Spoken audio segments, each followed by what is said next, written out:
پیارے دوستو، اپنے مقصد میں وقتی ناکامی یا چند مشکلات کے بعد آپ کنارہ کشی کیسے کر سکتے ہیں؟ کیونکہ ہم سب کی زندگی میں دو راستے ہوتے ہیں، ایک روٹی روزی کمانے، گھر چلانے اور پیٹ بھرنے کا راستہ، جبکہ دوسرا راستہ ہے زندگی بنانے کا راستہ، کچھ کر دکھانے کا راستہ، کل سنوارنے کا راستہ، اپنا راستہ خود بنانے کا راستہ۔ تو دوستو، آپ کا انتخاب کیا ہوگا؟ آپ جس راستے کو اپنائیں گے وہ راستہ آپ کو اپنائے گا۔ اگر آپ نے گزارے کا راستہ اپنا لیا ہے تو گزارے کا راستہ ہی آپ کو اپنا لے گا۔ اگر آپ اپنے مقصد کے لیے کام کریں گے تو آپ کا مقصد آپ کے لیے کام شروع کر دے گا۔ اگر آپ اپنے پلان کو وقت دیں گے تو آپ کا پلان آپ کو وقت دینا شروع کر دے گا۔ اگر آپ اپنی سوچ کو تقویت دینا شروع کریں گے تو آپ کی سوچ آپ کو تقویت دینے لگ جائے گی۔ آپ خوشی کی پرواہ کرنے لگیں گے تو خوشی بھی آپ کی پرواہ میں لگی رہے گی۔ آپ اپنے رویوں کی ذمہ داری لینا شروع کر دیں، رویے آپ کی ذمہ داری اٹھانے لگیں گے۔ آپ خوابوں کو ذرا سا راستہ دے کر دیکھیں، آپ کے خواب آپ کے لیے کتنے ہی خوبصورت راستے بچھا دیں گے۔ یہ اصول میرا بنایا ہوا نہیں ہے، یہ کائنات کا اصول ہے۔ ہم جس چیز کو بناتے ہیں بالآخر وہی چیز ہمیں بنا جاتی ہے۔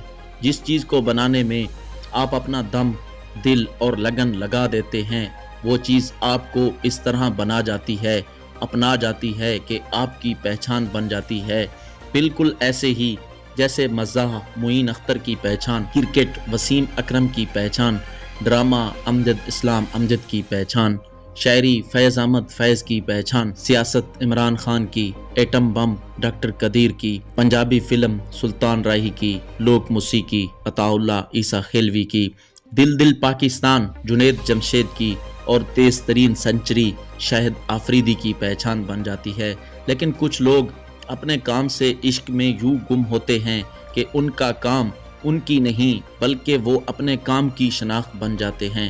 جیسے قوالی کی شناخت نصرت فتح علی خان سے جڑ گئی، سکویش کی جہانگیر خان سے، خدمت خلق کی عبدالستار ایدھی سے، ورلڈ کپ کی عمران خان سے، کوہ پیمائی کی نذیر صابر سے، ایکٹنگ کی نعمان اعجاز سے، فیشن کی حسن شہریار سے، ٹی وی اینکرنگ کی طلعت حسین سے، مزاح کی انور مقصود سے، آرکیٹیکچر کی نیر علی دادا سے، شاعری کی علامہ محمد اقبال سے، بزنس کی سید بابر علی سے، سنوکر کی محمد آصف سے، فلم کی شان سے، حسب حال کی سہیل احمد سے، سائنس کی ڈاکٹر عبدالسلام سے، پاکستان کی قائد اعظم سے۔ آپ کس کام کی شناخت بننا چاہتے ہیں؟ کس فن کو آپ ان بلندیوں سے ہمکنار کرنا چاہتے ہیں کہ وہ آپ کے نام سے جانا جائے؟ کیا آپ اپنے کام کو وہ توجہ، وہ لگن، وہ وقت، وہ محبت اور وہ تڑپ دینے کے لیے تیار ہیں کہ بالآخر آپ اور آپ کا کام ایک دوسرے کی پہچان بن جائیں؟